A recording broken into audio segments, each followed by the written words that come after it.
ये vertical jump के लिए आपको मार्किंग मिलेगी किसी भी पिलर या दीवार पे, ठीक है। आपने उस दीवार के पास अपना नॉर्मल स्टैंडिंग हाइट में खड़े हो जाना है। वहीं से देखो, सारे सुनाई दे रहा है ना। आपने अपना नॉर्मल हाइट मेजर करवाना है। ये इस पोजीशन में ना मैंने हाथ खींचा है ना डाउन किया है, मैं नॉर्मल खड़ा हुआ हूं, बिल्कुल फ्लैट, बिल्कुल टच में होके, मेरी नज़र सामने। मैंने अपनी स्टैंडिंग हाइट दे दी, अप्रोक्सीमेट मान लो 150 सेंटीमीटर मेरी ये नॉर्मल रीचिंग हाइट है। इस पोजीशन पे ये मार्किंग है, ठीक है। यहाँ के ऊपर मार्किंग मिलेगी आपको सारी। अभी मुझे जंप करना है, मैं अपना हाथ डाउन करूंगा, यहाँ से एक स्टेप साइड में आऊंगा और मेरे पैर कितने खुले होंगे, कंधे लेवल में। बच्चे क्या करते हैं, ज्वाइंट करके खड़े होंगे या इस लेवल में खड़े होंगे, जंप नहीं होगा, या इससे ज़्यादा दूर आ जाएंगे। जब जंप करेंगे तो इसको ले जाने में उसका हाइट कम हो जाएगा। तो आपने इससे बस थोड़ा सा साइड होना है ताकि आप जंप कर सको, इसमें टकराओ ना। अभी आपने शोल्डर लेवल में पैर रखा है, यहाँ पे भी सेम वही है। अगर फ्लैट फुट खड़े हैं आपका जंपिंग स्टेप कम होगा, लेकिन आप पंजे पे हैं, ये इसमें 2-3 टाइम्स लंचिंग देना है, ऐसे टच। आपने ऊपर नहीं देखना है, आपने सीधा काम यहीं पे करना है। ये जंप अभी मेरा 150 सेंटीमीटर था और इसके ऊपर मैंने कितना जंप किया है, जो मेजरमेंट आएगा उस मेजरमेंट के ऊपर आपका नंबरिंग है। क्लियर है। वो डिस्टेंस बढ़ाना है, वो बढ़ेगा तभी आप इसके बिल्कुल साइड में। जो बच्चा आगे खड़ा हो गया उसका भी जंप क्लियर नहीं आएगा, जो बच्चा पीछे आया उसका भी नहीं आएगा, जो ज्यादा साइड में आ गया उसका भी नहीं आएगा, जिसने पैर ज्वाइंट करके रखे उसका भी नहीं आएगा, जिसने ये मूवमेंट नहीं किया उसका भी नहीं आएगा। एक बच्चा आया, नहीं आएगा, फेल हो जाएगा। उसको प्रॉपर लो, बॉडी को आगे झुकाओ, लंचिंग लो, टच। क्लियर। कितने टेस्ट क्लियर हो गए? 3 टेस्ट। अभी बचा है आपका चौथा टेस्ट। क्या है? Ball throw. बॉल है,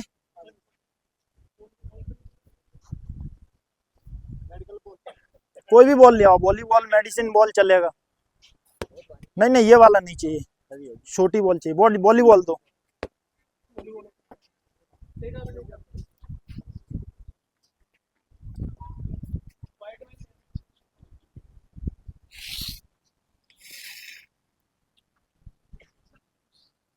टेप किसके पास है? पकड़ो इसको, बिछा दो इधर।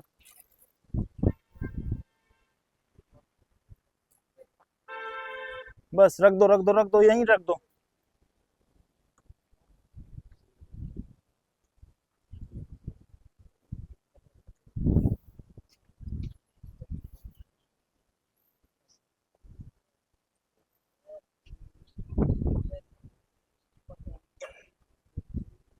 चलो कोई नहीं, बॉल लाएंगे तब तक आपको 6 into 10 मीटर शटल रन।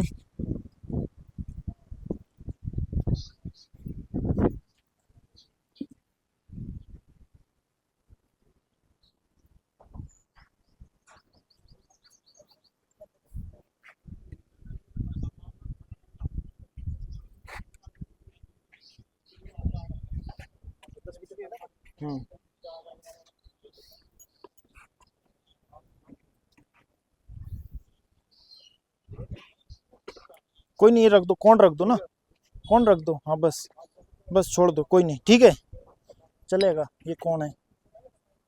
हटा लो, ये टेप हटा लो। ये थोड़ा सा पेरेंट्स पीछे हो जाएं।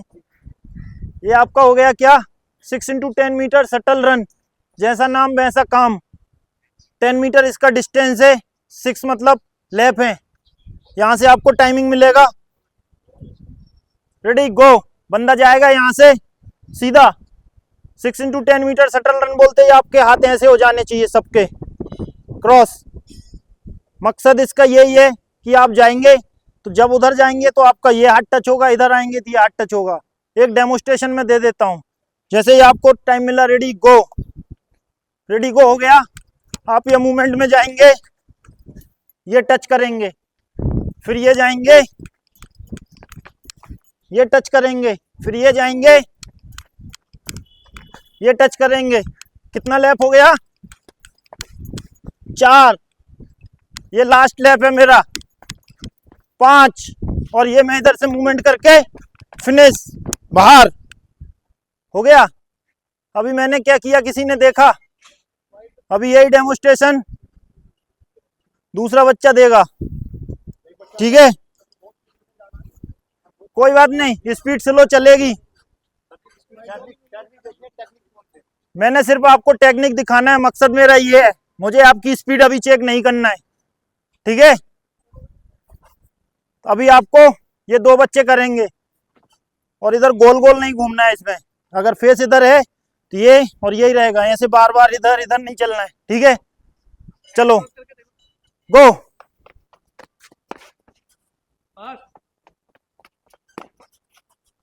स्टॉप। क्या गलती की इनने? ओके, आप आ जाओ। हाँ भाई, क्या गलती की? ओके, ठीक है बच्चे, अभी जो गलती तुमने की वो ये दिखाएंगे। चलो रेडी, गो।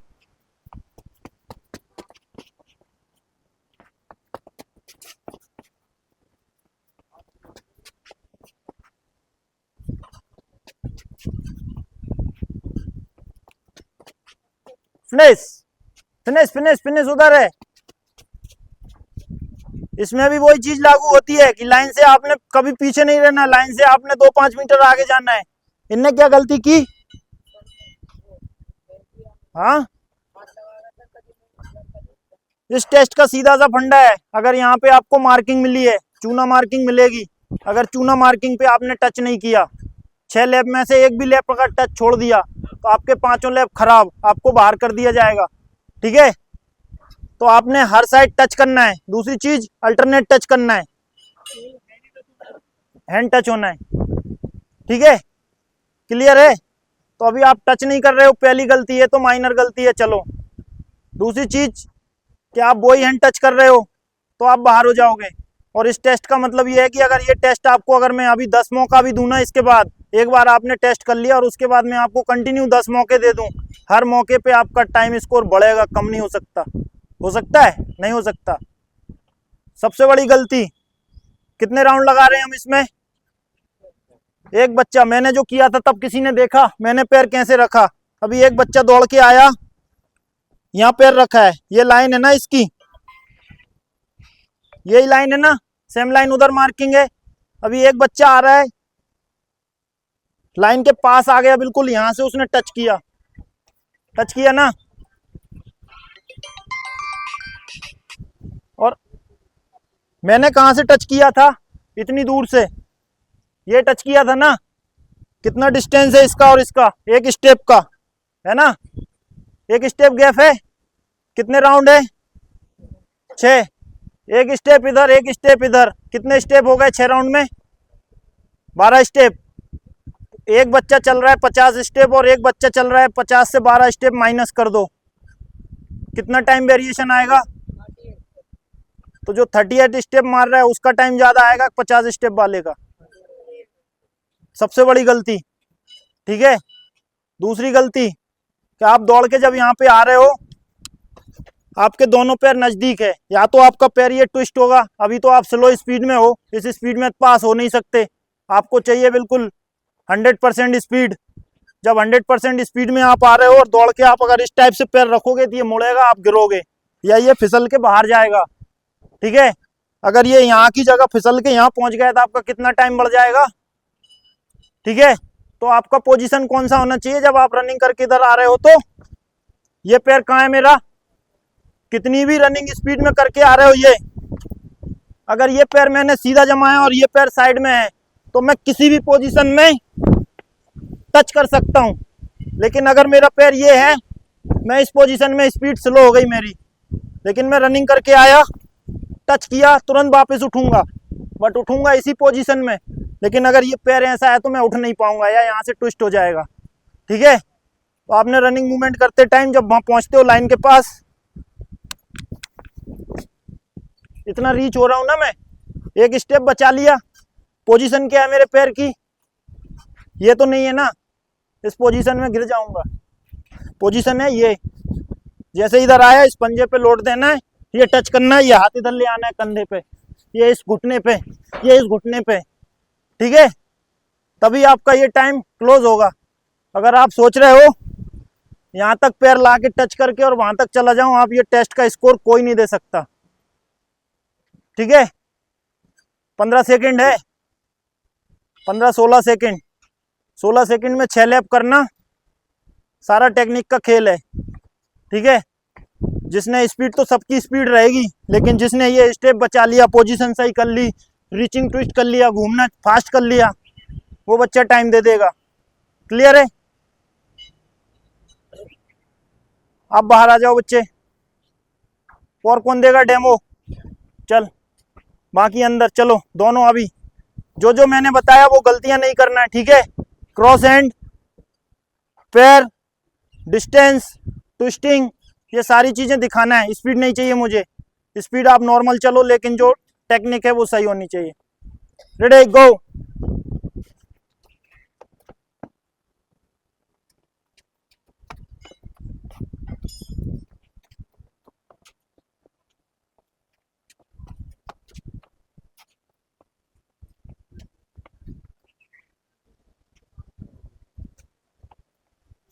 फिनिश। क्या किया इनने? 2 डेमोस्ट्रेशन दे दिए, 2 डेमोस्ट्रेशन मैंने दिए ना 2 बार, जो फॉल्ट थे वो बता दिए, 2-3 डेमोस्ट्रेशन आपसे दिला दिए, उसके बाद भी सेम गलती कर रहे हैं ना। वहां पे जाने के बाद आपको इस तरह कोई गला नहीं फाड़ेगा, आपको सिर्फ एक बार समझाया जाएगा माइक पे 400 बच्चों को, 500 बच्चों को। इस टेस्ट का रूल ये है, इस टेस्ट को इस तरीके से कंडक्ट करना है, आपको सिर्फ एक चांस मिलेगा, जहां पे आपने गलती की आपको बाहर कर दिया जाएगा, बस इतना ही अलाउंस होगा। क्लियर है? ये पेरेंट्स देख रहे हैं, सारी चीजें ऑन ग्राउंड देख रहे हैं आप। इतना डेमोस्ट्रेशन देने के बाद भी गलती क्या हो रही है, और टाइमिंग कैसे क्लोज होगा वो आपके सामने भी है। ठीक है, तो ये जो प्री इंडक्शन का कंडक्टिंग का मेन मकसद मेरा यही था कि ये बच्चे उस चीज को लिए अवेयर हों, जाने समझें और करें, उसको ग्राउंड में इम्प्रूव करें। ये चीज आपको ग्राउंड में ना तो कोई बताएगा इतनी बारीक चीज, ना ये इम्प्लीमेंट करेंगे, और ये बच्चे वहां जाने के बाद ये टेस्ट फेल हो जाएंगे। आप यहाँ पे खुद देख पा रहे हैं कहाँ गलती हो रही है, करना क्या है। और ये जितने भी टेस्ट हैं ये छोटी छोटी गलतियों की वजह से ही फेल होते हैं। सारे टेक्निक पॉइंट के ऊपर जो चलेगा वो पास होगा, और पास वही बच्चा होता है जिसने मेहनत की होती है। ठीक है, अब मेरे पास अगर 7 फीट हाइट का बच्चा खड़ा है और ये टेस्ट फेल है, वो मेरे कोई काम का नहीं है, वो मेरे तरफ से बाहर है। क्लियर है? आपको डेमोस्ट्रेशन दे दिया, अभी करना आपका काम है। कहाँ गलती कर रहे हो, कहाँ आपने टाइम सेव करना है, वो टेक्निक मैंने आपको बता दी। क्लियर? अभी बचा आपका लास्ट टेस्ट, कौन सा? Ball throw. बॉल लाए कोई?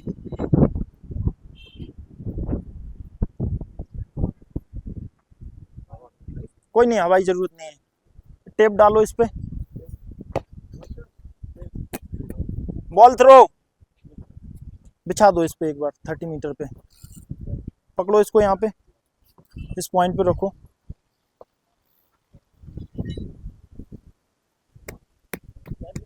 हाँ कोई नहीं, बस इतना रख दो, काफी है। किसका है अच्छा थ्रो? कौन अच्छा थ्रो कर सकता है? चलो आप आ जाओ, आप भी आ जाओ। जो जब से सीनियर मोस्ट है, अगर उनको समझ में आ गया तो बाकी समझ में आ जाएगा। चलो बैठ जाओ। बॉल थ्रो करना है आपको। डिस्टेंस, बैठने का तरीका जो मैंने क्रॉस मार्किंग कर दी वो पिन पॉइंट है आपका, जहाँ पे क्रॉस का, यस यहाँ पे बैठ गए आपने। बॉल थ्रो 2 तरीके से हो सकता है, ठीक है, वो डिपेंड करता है एसएमसी डॉक्टर के पास। आपसे ये थ्रो भी करवा सकते हैं और ये थ्रो भी करवा सकते हैं, चेस्ट के पास से थ्रो। अभी पहले आप डेमोस्ट्रेशन दिखाओगे कैसे थ्रो करते हो, मैं देखता हूँ आपका थ्रो। चलो थ्रो। ओके, पकड़ो पकड़ो इस बॉल को, फेंको इधर। अभी आप थ्रो करो, इनको दे दो अभी बॉल। गुड, दोनों ने थ्रो किया, देख लिया सबने जो स्टैंडिंग पोजीशन में है, देख लिया किसने क्या किया। चलो एक बार और सेम डेमोस्ट्रेशन, देख लिया। दूसरा,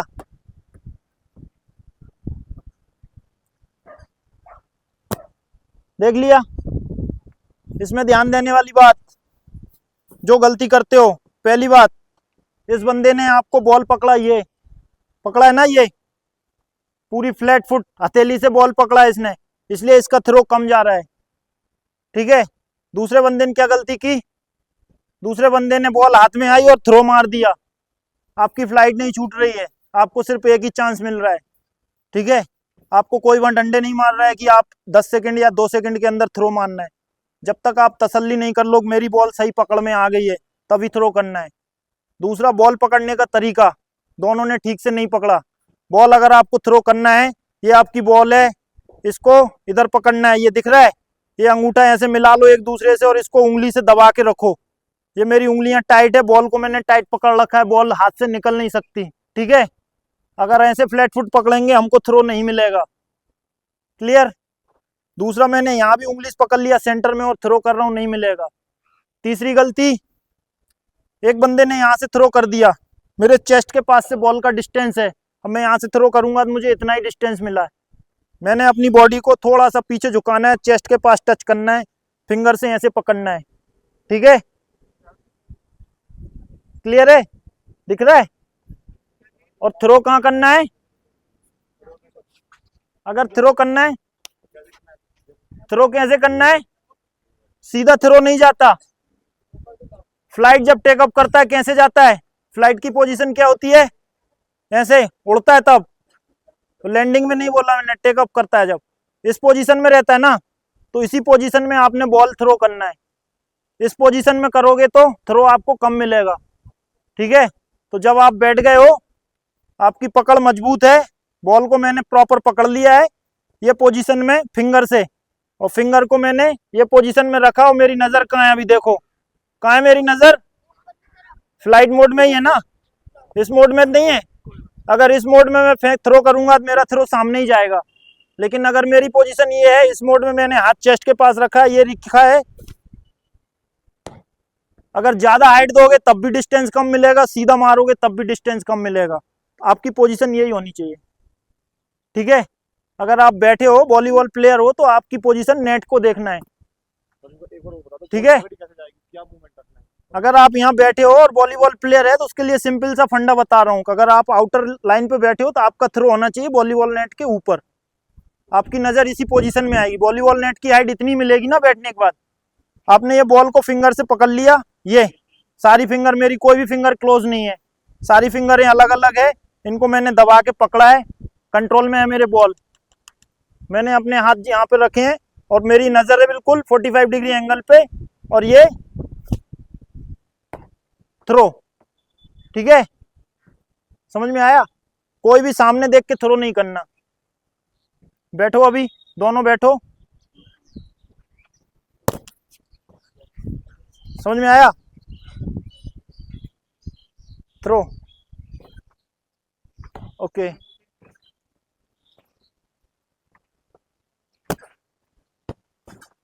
अभी थ्रो खाली हाथ, सभी थ्रो करेंगे अभी। ऐसे कैसे, ये चेस्ट पोजीशन पे हाथ, कैसे किया मैंने थ्रो, मेरी बॉडी नहीं हिली, सिर्फ ये चिक हिलने चाहिए मेरे, इतना फास्ट थ्रो होना चाहिए उंगली से, उंगलियां टाइट, आपकी उंगलियां एक थ्रो ये है, मेरी सारी उंगलियां फ्री है, मैंने टाइट रखा है उंगलियों को, टाइट थ्रो। थ्रो होते ही उसी डबल स्पीड में वापस आएगा हैंड, थ्रो, फुल थ्रो करना है। आप शॉर्ट कर रहे हो, आपका ये स्पीड यहाँ पे चेस्ट है ना, करो 5 टाइम्स, हो रहा है। अभी आप करो, चलो पहले दिखाओ मुझे खाली हाथ से, 3 टाइम्स थ्रो करो, फुल, ये जाएगा फुल वापस, इधर भी टाइट इधर भी टाइट, थ्रो और वापस आ रहा है। अभी पकड़ो, आपकी उंगलियां कहाँ हैं देखो अभी, हाँ अभी आया सही पोजीशन, और ऐसे नहीं है, ये एक पोजीशन है और एक पोजीशन, टाइट है ना उंगली, पकड़ो बॉल को, अभी नजर कहाँ होगी आपकी, हाँ तसल्ली से, थ्रो होना चाहिए बढ़िया। चलो थ्रो, कहाँ था आपका पहला थ्रो, 1 फीट आगे गई ना, मैंने नहीं फेंका, प्रैक्टिस तो नहीं कराई मैंने, करा ली कि 2 थ्रो में आपकी प्रैक्टिस बढ़ गई, डिस्टेंस बढ़ गया आपका, किससे बढ़ा, टेक्निक से। तो यही टेक्निक है कि मेहनत है, मेहनत के साथ टेक्निक चाहिए। अभी पहले भी आपने थ्रो किया, वही बॉल है, वही डिस्टेंस है, वही हवा है, कुछ चेंज नहीं हुआ, सिर्फ चेंज हुआ तो आपका टेक्निक। ठीक है, चलो अभी आप थ्रो करो। कैसे बताया था आपका? अभी फ्लैट फुट कर रखा है आपने, रिलैक्स। ये उंगलियां फ्री है, छोड़ दो। मेरी उंगलियों का हाथ लगाओ, मेरी उंगलियों का हाथ लगाओ। कैसे है उंगलियां सारी मेरी? टच करो, टच टाइट है ना, फ्री है। अभी इसको ये देखो, पकड़ लिया। इस बॉल को मैंने पीछे से सपोर्ट दिया, ये अभी टाइट है। इस पोजीशन में फेंकना है। आप क्या कर रहे हैं? ऐसे पकड़ रहे हैं, ऐसे उंगली नजदीक कर, ऐसे थ्रो नहीं मिलेगा। ठीक है, हाँ, फिंगर पे लो। हाँ, ये पकड़ो पकड़ो, इस गैप में, यहाँ पे गैप रखो हथेली में। हाँ, अभी फिंगर्स पकड़ना है, इसको चेस्ट के पास रखना है, बॉडी के पीछे रखना है। चलो अभी थ्रो करना है। अब थोड़ा सा हाइट और देना, और थ्रो जाएगा। चलो एक बार और दो इनको, तसल्ली से पकड़ना है, कोई हड़बड़ी नहीं, रिलैक्स। ये सिर्फ सिखाने के लिए किया जा रहा है। गया डिस्टेंस, टेढ़ा गया लेकिन फिर भी डिस्टेंस ज्यादा गया। ठीक है, ये प्रैक्टिस का काम। सीधा मारो थ्रो, इससे छोटी बॉल मिलेगी आपको, वहां पे मेडिसिन बॉल मिलेगी। थ्रो स्लो था आपका, आपके हाथ में पावर नहीं था। हाँ, वो लेके आते हैं, पॉइंट कुछ रहती है, वो मेडिसिन बॉल रहती है छोटी। ये बड़ा वेट है आपका। हाथ मतलब थक गया है आप, मैं इसीलिए बोला खाली हाथ से करो, करो खाली हाथ से करो। हाँ, क्या हो रहा है? फिनिश करने के बाद आपका रिटर्निंग स्लो हो रहा है। मैं क्या कर रहा हूँ, मेरा अगर 10 की स्पीड में वापस गए ना, 15 की स्पीड में वापस आ रहा है। थ्रो थ्रो आपका यहाँ फिनिश होने के बाद ना, फिनिश किया, इधर से स्लो हो रहा है, फिनिश, उससे डबल स्पीड में वापस जाएगा। ठीक है, पेन का स्प्रिंग है ना, दबाते ही छोड़ते हैं तो क्या करता है, टक से ऊपर आता है। तो वैसे ही आपके हाथ में करंट होना चाहिए। बॉल पकड़ा, पूरा muscles tight, long breath, throw.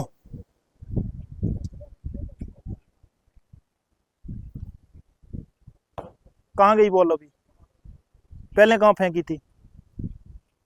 Simple सी बात है। क्लियर है? समझ में आया? दोनों थ्रो दोनों ने किए हैं। अभी 10 मिनट के अंदर तो इनके अंदर मैंने प्रैक्टिस करके कुछ इंप्रूवमेंट नहीं दिया ना, दिया कुछ कि 10 मिनट में प्रैक्टिस करके इंप्रूव आ गया?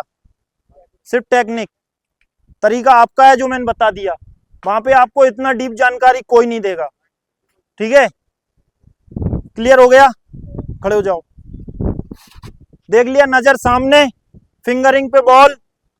और इसके लिए क्या है, पुशअप लगाओ थोड़ा। जब हाथ में मसल्स में ताकत आएगी, थ्रो अपने आप मिलेगा। ठीक है,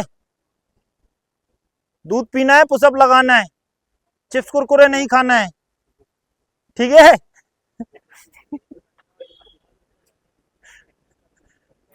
हो गया क्लियर? और कोई टेस्ट बचा है? अभी बचा है आपका एक स्टैंडिंग ब्रॉड जंप, खड़े खड़े जो जंप करते हैं, उस टेस्ट की मार्किंग नहीं है। ठीक है, उस पर आपको नंबरिंग नहीं है, लेकिन आपका ग्राउंड में हो सकता है लिया जाए वो टेस्ट। तो उसके लिए डेमोस्ट्रेशन कौन देगा? चलो आ जाओ, बात नहीं, चलो अभी ये डेमो देगा, इसका देख लेना। चलो शाबाश, गुड। आप ओके, और कोई है? आ जाओ, एक एक बस, 3 डेमो चाहिए मुझे। चल तू भी आ जा, चलो इसको भी देखना। चलो शाबाश, ओके।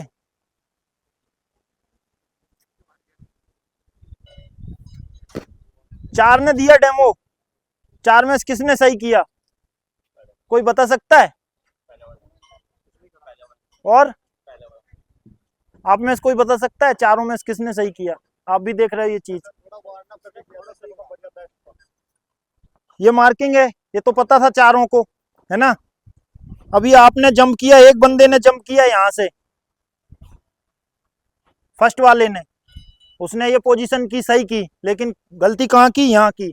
ये जो डिस्टेंस दिख रहा है ना, या 3 इंच का, वो 3 इंच तो उसने अपने खुद ही माइनस कर दिए ना, नहीं किए? अगर वो 3 इंच आगे लाइन से टच करके जंप करता तो 3 इंच तो उसका डिस्टेंस वैसे ही कम कर लिया उसने, नहीं किया? दूसरा बंदा आया, उसने यहां से जंप किया, वो जंप तो देख रहा है कैसे करना है, जंप को बढ़ा नहीं सकते तुम, जंप को टेक्निक पॉइंट से ही बढ़ा सकते हो। तो उसने 4 इंच 6 इंच का गैप यहीं दे दिया, तो उसका जंप उधर से उतना माइनस हो गया। तीसरा आया था तो उसने क्या किया, पैर यहाँ थे, उसके नजदीक थे ना, उसको जंप नहीं मिला उतना। एक ने जंप कैसे किया था, आया सीधा जंप कर गया। चारों बंदों ने जंप किया, लेकिन चारों में कुछ कुछ गलतियां कर रखी उनने। एक बंदे ने ये पॉइंट सही रखा, लेकिन उसने बॉडी को सीधा रखा और ये मूवमेंट नहीं लिया। ठीक है, तो इसका सीधा सा फंडा है, आपको व्हाइट लाइन मिलेगी, आप व्हाइट लाइन को बिल्कुल इस पोजीशन में रखोगे तो फॉल है, आउट करेंगे, तो आप उसको बिल्कुल टच रखो। दूसरा आपका जो बात नहीं, दूसरा जब आप खड़े हो, हमारे बॉडी को, बॉडी वेट को सही स्टैंडिंग पोजीशन क्या है हमारी, यही है। ये पोजीशन सही है या ये सही है, नहीं है, पोजीशन यही सही है। जितने आपके कंधे उतने आपके पैर, उस लेवल पे आप दिन भर भी खड़े हो सकते हो, तो आपकी बॉडी डगमगाएगी नहीं, आगे पीछे भी नहीं जाएगी, क्योंकि आपका जो पैर जितना शोल्डर है उतना ही पैर खुला है, तो आप दिन भर खड़े हो सकते हो। तो कोई भी चीज जंप करने की कुछ भी है, पोजीशन यही है। तो आपने बिल्कुल लाइन टच करनी है, जंप करना है। एक बंदा जंप करेगा, ये अभी मैं जंप कर रहा हूँ, ये मेरे फ्लैट फुट है, जमीन पैरेलल है ना पैर, लेकिन जब जंप बॉडी आगे झुकती है और हम डाउन होते हैं तो हमारी हिल अपने आप उठेगी। बैठो, हाफ स्क्वाट। जिसकी पैर पीछे से अपने आप उठ रहे हैं उसकी पोजीशन सही है, और जिसके पैर फ्लैट फुट है, बैठो बैठो, फ्लैट पंजे पे बैठो, अभी ये पोजीशन, ओके, रिलैक्स, अभी उठो, उठ गए, ओके, अभी फ्लैट फुट पे बैठो, अभी उठो। क्या फर्क आया दोनों, इसमें ताकत ज्यादा लगी ना। अगर फ्लैट फुट पे मैं बैठा हूं तो मुझे उठने में टाइम लग रहा है, और अगर मैं पंजे पे हूं तुरंत उठ सकता हूं, मेरा मूवमेंट मेरे कंट्रोल में है। ठीक है, तो जब जंप का और रनिंग का मामला आता है तो आपने पंजे पे रहना है, बॉडी आगे झुकी हुई है, ये पोजीशन क्या है मेरी, आगे गिरती हुई पोजीशन है ना। मैंने प्रॉपर अपना बैलेंस बनाया, जंप किया, कर दिया। अभी मेरी मार्किंग कहाँ होगी, पीछे, जो सबसे पीछे स्टेप होगा उससे मार्किंग होगी। अभी एक बंदे ने यहाँ से जंप किया तो उसकी मार्किंग कहाँ आएगी, इस पैर से आएगी, या वो पीछे लुढ़क गया, हाथ रख दिया तो उसकी मार्किंग हाथ से आएगी। समझ में आया, इसमें गलती करने वाला। जंपिंग, स्टैंडिंग जंप को छोड़ के आपकी वर्टिकल जंप है उसमें भी बॉडी झुकाना है, स्प्रिंटर है उसमें भी बॉडी झुकाना है, लॉन्ग रनिंग है उसमें भी झुकाना है। समझ में आया। दूसरा लाइन का ध्यान रखना है, लाइन बिल्कुल नजदीक रखो, पैरों का ध्यान रखना है। ठीक है, अभी देंगे ये तीनों डेमो, चलो।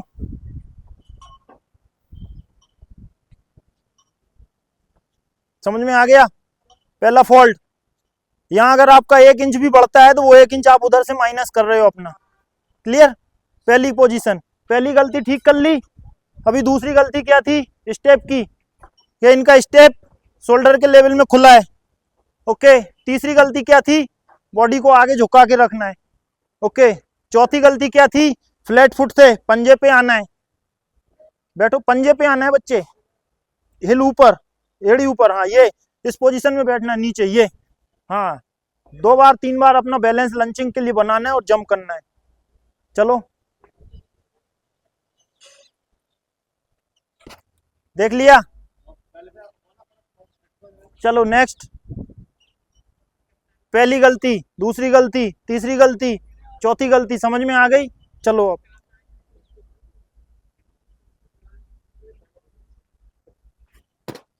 चलो नेक्स्ट। पहली गलती, पहले भी आपने यही गलती की थी, अभी भी वही गलती की ना। पैर कहाँ है आपके, आपके कंधे का लेवल क्या है, ये इसी लेवल में आपके पैर होंगे, तभी आप कंफर्ट जंप कर पाओगे। अगर आपने पंजे ज्वाइंट रखे तो आप जंप नहीं कर पाओगे। ठीक है, चलो।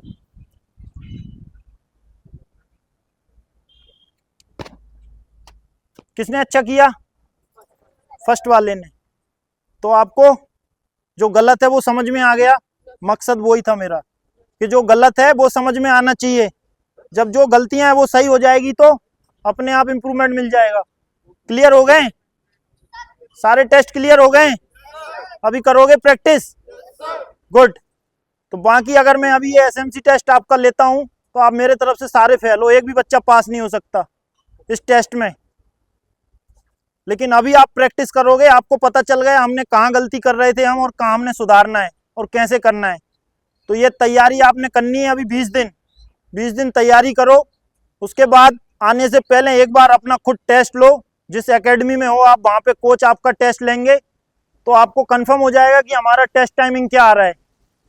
ठीक है, जो भी यहाँ कोचेस पेरेंट्स हैं जो इनको ट्रेनिंग करा रहे हैं वो भी इस चीज़ का ध्यान रखें कि वो अपने बच्चे को ले जाने से पहले यहाँ पे उसका टेस्ट कंडक्ट कर लें।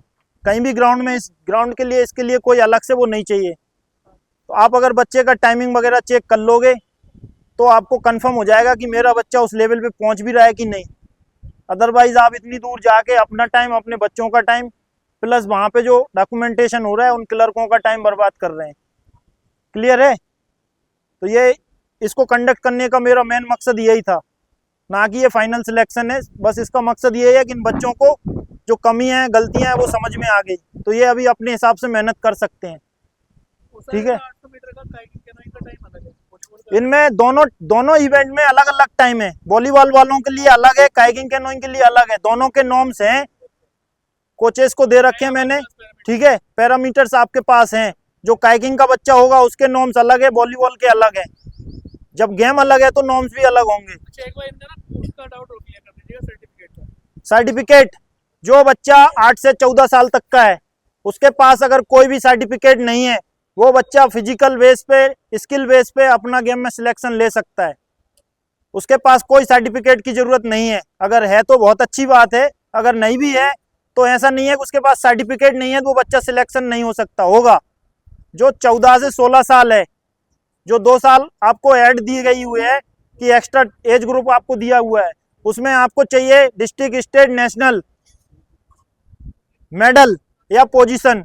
अगर वो सिंगल इवेंट में है तो मेडल होगा, ग्रुप इवेंट में होगी तो पोजीशन होगी। वॉलीबॉल में पोजीशन ही होती ना, फर्स्ट, सेकंड, थर्ड। तो अगर आपकी कोई भी पोजीशन है मतलब वो मेडल ही है। गोल्ड, सिल्वर, ब्रॉन्ज भी 3 ही होते ना मेडल। तो आपके कोई भी मेडल अगर है तो वो बच्चे को 2 साल छूट है। वो बच्चा 14 से 16 साल की एज कैटेगरी में भर्ती देख सकता है। क्लियर है? दूसरी, कुछ पेरेंट्स के डाउट्स थे कि पेरेंट्स के पास है कि बच्चा हमारा बीएससी में चला गया तो सिलेक्शन की गारंटी हो गई आर्मी में। नहीं है, ऐसा कभी था नहीं और आगे होगा भी नहीं। ठीक है, गारंटी कहीं नहीं है। आपको वहाँ पे बच्चा अगर बीएससी में भर्ती हो जाता है तो उसका रहना, खाना, एजुकेशन, मेडिकल और इंश्योरेंस, 10th क्लास तक की एजुकेशन है। 11th 12th आप अपने ऑन स्टेट से उस बच्चे की कराएंगे, ये उसको फैसिलिटी है। दूसरी चीज कि उसको भर्ती होने के लिए प्रायोरिटी क्या मिलेगी? 3। एक प्रायोरिटी है कि उसकी बच्चे की बाय नेम वैकेंसी रिलीज होगी, कि उसकी वैकेंसी पे वो खुद ही बच्चा भर्ती होगा। ऐसा नहीं है कि वो बच्चा फिट नहीं हुआ तो उसकी जगह पे कोई दूसरा बच्चा भर्ती हो जाएगा, नहीं होगा। वो वैकेंसी बेशक उसकी खाली जाए लेकिन वो बच्चा उसी वैकेंसी पे भर्ती होगा। पहली प्रायोरिटी। दूसरी प्रायोरिटी ये है कि उसको चाहिए रिटर्न में 33% मार्क। अगर मेरा बेटा भर्ती देखता है रिलेशन भर्ती में तो उसको चाहिए मेरिट लिस्ट। मेरिट लिस्ट निकलेगी, हो सकता है 80%, 90% पे। तो मेरा बेटा अगर भर्ती हो रहा है तो वो 80 नंबर, 90 नंबर ला के भर्ती होगा। लेकिन अगर बीएससी का बच्चा भर्ती देख रहा है तो वो कितना आएगा? 33 नंबर। वो अगर 33 नंबर भी लाता है तो वो भर्ती हो जाएगा। दूसरी प्रायोरिटी। तीसरी प्रायोरिटी ये है कि जब वो सीनियर कैटेगरी में मेडल दे देता है नेशनल लेवल पे, जो 16 साल के बाद कैटेगरी आती है उस कैटेगरी में वो अगर मेडल देता है नेशनल लेवल में तो उसको डायरेक्ट हवलदार से भी इनरोल करने की पॉलिसी है कि वो बच्चा डायरेक्ट इनरोलमेंट हवलदार से होगा और लॉन्ग सर्विस करेगा। क्लियर है? तो ये 3 प्रायोरिटियां हैं। गारंटी, कुछ पेरेंट्स बोलते हैं जी पहले तो गारंटी थी अब गारंटी नहीं है। गारंटी पहले भी नहीं थी, जिसने गारंटी दी उसने गुमराह किया। वो आर्मी की तरफ से कोई गारंटी कभी नहीं दी किसी ने। क्लियर हो गए डाउट्स? और कुछ है किसी के पास पूछने के लिए? 10वीं के बाद मेरे जाना पड़ेगा? नो सर, 10वीं के बाद वो रहेगा हमारे पास ही, बट इनको छुट्टी अथराइज है। एक साल में 65 दिन छुट्टी है। ठीक है, वो पढ़ाई करेगा हमारे पास। जब उसको अगर सिविल में 11th 12th का फॉर्म भरना है तो वो अपना प्राइवेट भरता है। जब हम कहीं जॉब करते हैं तो हम भी प्राइवेट सेक्टर में ही फॉर्म भरते हैं ना, कि सर हम सिर्फ एग्जाम देने आएंगे। तो उसी टाइप से बच्चा हमारे पास प्रैक्टिस करता रहेगा। जब उसका एग्जाम होगा तो उसको आपने यहाँ पे फॉर्म अप्लाई करवाना है 11th 12th का, और वो बच्चा यहाँ आके सिर्फ एग्जाम देगा, तो उसको एग्जाम के टाइम में छुट्टी भेजा जाएगा। क्लियर है? और कुछ है किसी के पास? जो नोटिफिकेशन में डॉक्यूमेंट उससे अलग कुछ चाहिए? जो डॉक्यूमेंट्स ऑलरेडी नोटिफिकेशन में हैं, आपके जो बेसिक डॉक्यूमेंट्स है हर जगह लगते हैं, वो जो बच्चा जिस क्लास में पढ़ रहा है उस क्लास के डॉक्यूमेंट्स, आधार कार्ड, पैन कार्ड जो भी है उसके, वो रिस्पेक्टिव डॉक्यूमेंट सब उस नोटिफिकेशन में है। उससे अलग कोई भी एक्स्ट्रा डॉक्यूमेंट्स नहीं चाहिए। ठीक है? दूसरी चीज की जो बच्चे जब भर्ती होते हैं, कुछ एक डाउट्स मेरे हैं जो पेरेंट्स को मैं भी इन्फॉर्म करना चाह रहा हूँ कि जब बच्चा बीएससी में सिलेक्ट हो जाता है और सिलेक्शन होने के बाद उसके पेरेंट्स एक बॉन्ड साइन करके देते हैं। जब उसको डिस्पैच करके आते हैं वहाँ पे हमारे पास, तो एक बॉन्ड साइन कराया जाता है उनसे। उसमें टर्म्स एंड कंडीशन होती है कि अगर आपका बच्चा यहाँ पे कोई इंडिसिप्लिन केस करेगा, डिफाल्टरगिरी करेगा या यहाँ से भगोड़ा हो जाएगा अपने टाइम से, तो वो पेरेंट्स उस बच्चे का जितने दिन वहाँ पे रहा है ना, वो रहने खाने का हर्जाना भुगतान कर सकता है अगर गवर्नमेंट चाहे तो। उसका कैरेक्टर सर्टिफिकेट वहीं से जाता है। जब पेरेंट्स यहाँ से जाते हैं बच्चे को छोड़ने के लिए, जी बच्चा आपका है, आप जैसे कराओगे वैसे कराओ, इसको कोई दिक्कत नहीं। 2 महीने होते नहीं, 2 महीने के बाद पेरेंट्स के फ़ोन आते हैं, जी बच्चे को नहीं बताना और उसके हमारे घर में ऐसा हादसा हो गया, उसको छुट्टी दे दो जी। अगर मैं वहाँ पे कोच हूँ और मैं एक बच्चे को तैयार कर रहा हूँ तो साल में एक नेशनल आता है। अगर बच्चे को आपने एक क्लास में एग्जाम दिलाना है तो 1 साल बच्चा पढ़ाई करता है आपका। ठीक है? अब उस 1 साल जिस टीचर ने पढ़ाई कराई है उसको पता है कि अगर बच्चा आपका 10 दिन भी क्लास में एब्सेंट है तो वो 10 दिन में उसकी वैल्यू क्या है। तो एज ए कोच हमको पता चलता है कि उस बच्चे पे हम मेहनत कर रहे हैं, तो उस बच्चे को हमने छुट्टी कब भेजना है, कितने दिन भेजना है। अगर वो अननेसेसरी अपने हिसाब से छुट्टी काटेगा तो फिर आगे आप उससे मेडल की उम्मीद भूल जाएं और उस कोच के ऊपर बोलने का हक भी आपको कुछ नहीं रहता। कि पेरेंट्स जब जाते हैं बड़े प्यार से, जी आपका हो गया बालक, आप ऐसे संभालो, और उसके बाद इतने अननेसेसरी जनरेट करते हैं ना प्रॉब्लम है कि रातों रात बच्चे को छुट्टी बुलाते हैं। एक 8 साल का बच्चा खड़ा है, अगर आप एज ए गार्जियंस यहाँ पे खड़े हैं और आपके घर में कोई भी प्रॉब्लम है तो ये बच्चा कौन सा है जो आपके घर में आके प्रॉब्लम सॉल्व कर देगा। पहली बात तो आपने इस बच्चे को ये चीज़ें बतानी नहीं है कि ये बच्चा वहाँ पे प्रैक्टिस कर रहा है तो इसका दिमाग तो घर में आएगा। ये तो बच्चा है, इसको अपना फ्यूचर नहीं दिख रहा है, इसको तो मम्मी पापा पेरेंट्स शादी ब्याह दिख रहे हैं। जी मेरे चाचा के लड़के की शादी है, बुआ की लड़की की शादी है, तो अगर कोई चीज़ अचीवमेंट करनी है तो ये चीज़ें आपको साइड करनी पड़ेगी। अगर इस टाइप के पेरेंट्स अपने बच्चे को देना चाहते हैं तो मेरे तरफ से ना दें, वेल एंड गुड है, कोई दिक्कत नहीं। मैं 7 साल से ये प्रॉब्लम फेस कर रहा हूँ। रात को 10 बजे 11 बजे मेरे पास कॉल आते हैं, जी बच्चे को मत बताना, उसकी ऐसे हादसा हो गया। फिर आप मुझे कॉल कर क्यों रहे, बच्चे को भी नहीं बताना है तो। बच्चा जाएगा छुट्टी, जी 7 दिन छुट्टी दे दो, 1 हफ्ते बाद कॉम्पिटिशन है, 7 दिन छुट्टी दे दो। अरे कॉम्पिटिशन जोन में मुझे एक दिन में उसको रेस्ट, अगर लेट भी सो रहा है 1 घंटे तो मैं उसको पहले सुला रहा हूँ, तो मुझे 1 घंटे की वैल्यू है, आप 7 दिन की बात कर रहे हैं। और एक नेशनल साल में एक बार होता है सर, उस एक नेशनल के बाद अगला जब नेशनल होता है ना, जो रिकॉर्ड अभी है वो उसका रिकॉर्ड अगली बार उसको खुद तोड़ना पड़ेगा। जो आज टाइमिंग दी ना, अगले नेशनल में उससे बहुत क्लोज टाइमिंग होगी। वो एक उसके पास अपॉर्चुनिटी थी, वो उसने खो दी। आज पॉलिसी कुछ और है, कल पॉलिसी कुछ और होगी। अगर आप एक बार उस चीज़ को लात मार रहे हो ना, आप सोचते हो जी साल भर प्रैक्टिस कर रहा है, 10 दिन में कुछ नहीं होता, भेज दो, मुझे कोई दिक्कत नहीं, मैं भेज दूंगा। लेकिन आगे आप फिर नहीं रोना है कि सर मेरा बच्चा तो भर्ती नहीं हुआ, मेरा बच्चा ये नहीं हुआ। उसी एकेडमी से कुछ बच्चे जा रहे हैं हाई परफॉर्मेंस में, कुछ बच्चे रिटर्न फेल होके भी आ रहे हैं। तो जिन बच्चों ने पढ़ाई की है वो रिटर्न पास हो जाएंगे। अब अगर 33% बच्चा मार्क्स नहीं ला रहा है तो उसमें किसकी गलती है? बच्चे की गलती है, पेरेंट्स की गलती है कि उनने उसको सही गाइडलाइन नहीं दी। कोच का काम है उसको प्रैक्टिस कराना, गाइडलाइंस देना। कोच डंडे नहीं मार सकता, 2 दिन कोच डंडे मारेगा, पेरेंट्स अगले दिन फोन करना चालू कर देंगे, जी हमारे बच्चे को पीट दिया। और बच्चा वहां से हकीकत चीज नहीं बताता, बच्चा वहां से आपको उल्टी सीधी चीज बताएगा और आप उसी चीज के ऊपर रिएक्शन देंगे। तो ये सबसे बड़ी रिस्पॉन्सिबिलिटी आपकी है कि जब बच्चा पेरेंट्स की आंखों के सामने होता है वो अपने हिसाब से रहता है। जब भी बच्चा पेरेंट्स की आंखों से दूर हुआ, किसी भी एकेडमी में कितना ही भी स्ट्रिक्ट हो, बिगड़ने के सबसे ज्यादा चांस एकेडमियों में ही है, हॉस्टलों में ही है।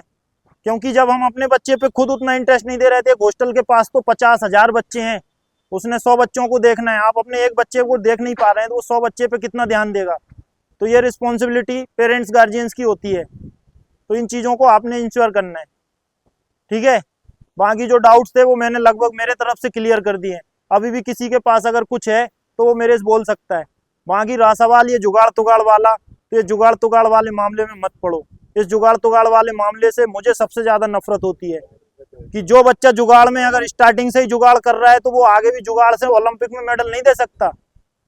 पहली बात तो यहाँ ऑप्शन नहीं, लेकिन उसके बाद भी बच्चे बहकावे में आते हैं, सुनने को मिलता है उसने वो दे दिया, ये कर दिया, वो कर दिया, लेकिन होना जाना कुछ नहीं है। मैं खुद खड़ा हूँ, मैंने एक सीधी सी बात बोल दी, अगर मैं बीएससी में अपने बच्चे को भी इनरोल करा रहा हूँ तो मुझे वही प्रोसीजर फॉलो करना पड़ेगा। अगर मेरा बच्चा फिजिकल क्लियर करेगा तो ही होगा, अदरवाइज मैं वहाँ खुद खड़ा होकर अपने बच्चे को वहाँ पे इनरोल नहीं करा सकता। तो अब इससे ज़्यादा और प्रूफ देने की जरूरत कुछ नहीं है। हाँ जी,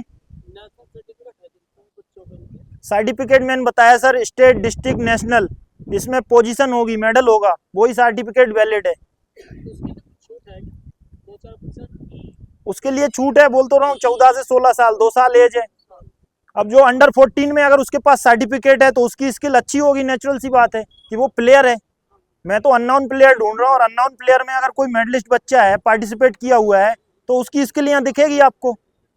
अगर मैं वॉलीबॉल का एक नॉर्मल बच्चा लेता हूँ और एक पार्टिसिपेट किया हुआ है मेडलिस्ट बच्चा लेता हूँ, उसको मैं बॉल थ्रो करूंगा, जिसको बॉल थ्रो करूंगा वो मुक्का मारेगा अननोन, और जो वॉलीबॉल प्लेयर होगा वो प्रॉपर हैंड लेगा या फिंगर लेगा, तो उस बच्चे को पहले सिलेक्शन मिलेगा। स्किल में यही चीज चेक करते हैं, खेला हुआ बच्चा है उसको प्रायोरिटी मिलेगी, जो नहीं खेला हुआ है उसको उसके हिसाब से रखा जाएगा। 16 साल तो ऊपर का है नहीं। नहीं, 16 साल से ऊपर सर वो फिर सीनियर कैटेगरी में हो गया। स्किल्स के जो जैसे मान लो वॉलीबॉल का मास थोड़ी होता है, मेरिट जो बच्चे हो सभी के हिसाब से बनेगी या जो एसएमसी टेस्ट के बेसिस? नहीं, मेरिट टोटल ओवरऑल बनता है सर। जो एसएमसी टेस्ट है वो SMC test kayaking, canoeing, volleyball का अलग हो जाएगा, उसका रिजल्ट अलग बनेगा। फिर वो स्किल में जब जाएगा तो स्किल में स्किल के कोच हैं वो स्किल टेस्ट लेंगे, ठीक है, वो स्किल वाले अपना देखेंगे भाई ये बच्चा पास है कि फेल है, उस बच्चे को वो स्किल में देखेंगे। अब जैसे इनने क्वेश्चन किया कि सर जो सर्टिफिकेट है, अगर मैं कोच हूँ तो मैं देखूंगा सर्टिफिकेट है तो उसका सर्टिफिकेट के हिसाब से उसका टेस्ट लूंगा।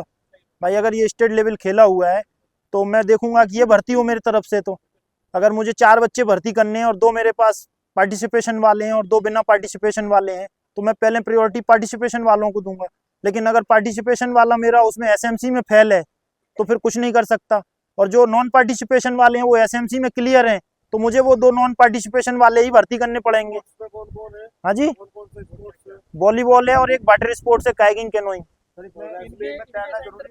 हाँ जी, जो कायाकिंग कैनोइंग का है उसमें स्विमिंग जरूरी है। जो छोटे बच्चे हैं जो 9 साल तक के, उनके लिए नहीं है, 10 साल तक वो मतलब मैंडेटरी है। अगर नहीं भी है तो बच्चे को सिखाएंगे। अगर वो बच्चा फिजिकल पास है और उसको स्विमिंग नहीं आती तो उसका मतलब ये नहीं कि उसको हम स्विमिंग बेस पे आउट कर देंगे, नहीं करेंगे। वो बच्चा अगर एसएमसी क्लियर कर लिया तो उसको वहां पे सिखाया जाता है स्विमिंग। स्विमिंग नहीं आती हो और उसका ये सब नहीं, ऐसा कुछ नहीं है कि वो स्विमर चाहिए। अब मैं एक 8 साल का बच्चा ले रहा हूँ, वो तो नॉन प्लेयर है, उसको तो कायाकिंग पता ना वॉलीबॉल पता, उसने फिजिकल पास कर लिया, उसने टिक किया मुझे वॉलीबॉल खेलना है, मैं वॉलीबॉल में मेजरमेंट करूंगा उसका। कायाकिंग में बोला कायाकिंग में करूंगा, ठीक है। साहब ये कायाकिंग कैनोइंग के लिए क्या स्किल्स तैयार कराएंगे? भाई वॉलीबॉल का चलो प्रैक्टिस कर रहा है बच्चा, लेकिन कायाकिंग कैनोइंग के लिए क्या प्रैक्टिस? कायाकिंग कैनोइंग का सर कोई प्रैक्टिस नहीं है, इनका स्किल लेवल जो पानी में है कायाकिंग कैनोइंग के लिए बहुत टाइम लगता है, उसके लिए बैलेंसिंग में 3 महीने 2 महीने लगते हैं। अगर ये तो बच्चे हैं, अगर पेरेंट्स में खुद भी बैठूंगा तो मैं उसमें बैलेंस बनाने के लिए महीने भर लगाऊंगा। बॉल वगैरह पे बैलेंस प्रैक्टिस वगैरह करा के? हाँ, बॉल पे बैलेंस प्रैक्टिस करा सकते हो। और मतलब पावर्स वगैरह के लिए अच्छा है तो क्या नहीं? अब अभी आप 8 साल 9 साल के बच्चे को क्या पावर्स कराएंगे? इसका फिजिकल मेजरमेंट जो स्किल में आता है वो अपने नॉर्म्स अलग देखेंगे, आर्म्स लेंथ देखेंगे, जो उसका नेचुरल है वही देखेंगे, आर्म्स लेंथ देखेंगे। अभी उसको घुटने पे बिठा के देखेंगे बैलेंस तो नहीं कांप रहा है, ठीक है, बॉल पे खड़ा कर देंगे, जो मेडिसिन बॉल जिम बॉल होती है हमारी उस पे बिठा देंगे, बैलेंस करना है। क्योंकि कायाकिंग का मतलब है कि एक सर्कस ही है, वो तो एक रस्सी के ऊपर चलना है, उस बोट में कोई सपोर्ट नहीं होती। उस बोट में बैठने के लिए इस टाइप के डंडों से ही महीने महीने प्रैक्टिस कराते हैं। पहले तो हाथ से बैलेंस कराएंगे, फिर डंडे से कराएंगे, फिर उसको बोट देंगे, वो पलटी होगा तुरंत, हजारों बार पलटी होता है तब जाके वो बोट में बैठता है। और वो बोट में जब, हाँ, बाकी अब मैं नहीं बोलता कि इनको आप यहाँ बोट अगर अवेलेबल है तो करा सकते हो, अगर बोट अवेलेबल नहीं है तो बस इनको नॉर्मल बेसिक फिजिकल करा सकते हैं, ठीक है। वॉलीबॉल वाले के लिए वॉलीबॉल वालों के लिए तो सारा जो मैंने बता दिया यही है। वॉलीबॉल आप खेल ही रहे हो, वो बता सकते हो कि कैसे सूट देना है? वॉलीबॉल का कोर्ट है पीछे का। वॉलीबॉल का कोर्ट, इसमें वॉलीबॉल वाले बच्चे कितने हैं? वॉलीबॉल वाले बच्चे आ जाओ, हाथ खड़ा करो, एक बार दिखा दो सर को। चलो इनको वॉलीबॉल ग्राउंड में। इसमें जो बाकी बच्चों के फॉर्म भरे हैं उसमें मार्किंग किया है वॉलीबॉल का? सर एक मिनट, जो वॉलीबॉल वाले बच्चे हैं उनके लिए मार्किंग मारा है ना? इसमें ऑप्शन डाला था वॉलीबॉल और कायाकिंग है। Marking marking